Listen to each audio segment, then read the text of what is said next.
हे मुरनक मस्त माहौल अछि आ बलुआ के मौसी सब सेहो मस्त मस्त आयल छथिन। सब मौसिये के करैया बखान आ हजमा सेहो लगेने एकटक ध्यान। आओ राकेश पाठक और मधु कुंवर के आवाज में सुनै छी बलुआ के मौसी मस्त मस्त। टॉप म्यूजिक के सुंदर सन प्रस्तुति मुरनक गीत बलुआ के मौसी मस्त मस्त।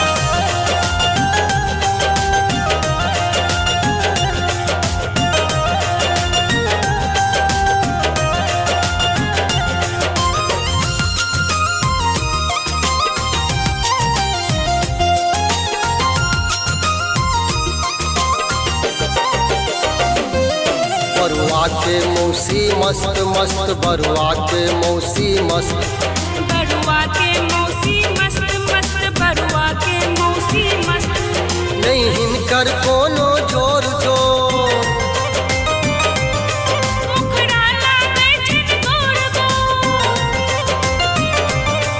नहीं हिनकर कोनो जोर जोर, मुखड़ाला बैठन गोर गोर। चौबनिया मुस्की चौबनिया मुस्की ठोर ठोर, देखते हजमा भेल फस्त फस्त। बरुआ के मौसी मस्त मस्त, बरुआ के मौसी मस्त।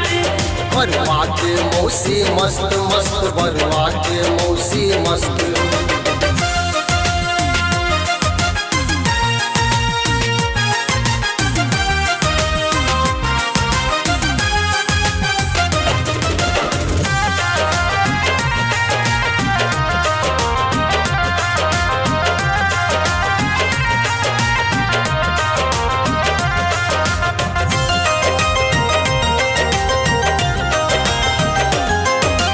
बड़की मौसी छै छल छदेली, छोटकी के का नैन नसीली।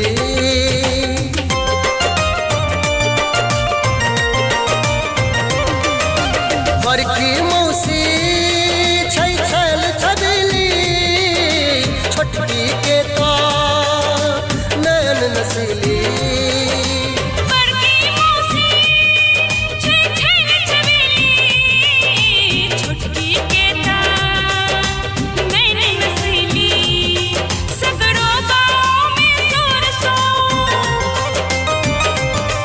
मौसी के लागल चोर चोर, सगरो गाँव में शोर शोर। मौसी के लागल चोर चोर। दा गेलै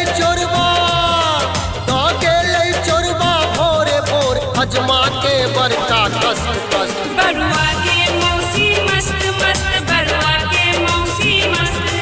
बरुआ के मौसी मस्त मस्त, बरुआ के मौसी मस्त।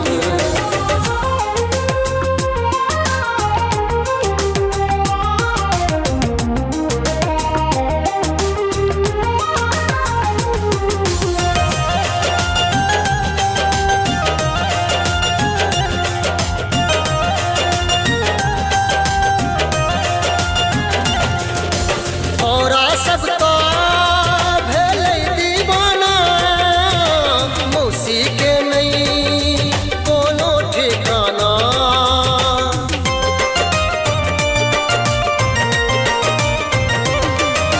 छोरा सबका भेलै दीवाना, मौसी के नहीं कोनो ठिकाना।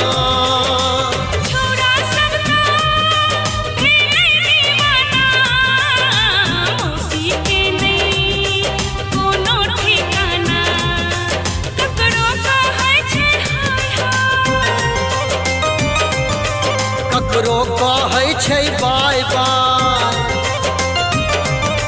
ककरो कहै छै हाय हाय, ककरो कहै छै बाय बाय। ककरो संगे ता भाग जाय, हजमो भ गेलै त्रस्त त्रस्त। बरुआ के मौसी मस्त मस्त, बरुआ के मौसी मस्त। बरुआ के मौसी मस्त मस्त, बरुआ के मौसी मस्त। नहीं हिनकर कोनो जोर जोर, मुखड़ाला बैठन गोर गोर। नहीं हिनकर कोनो जोर जोर,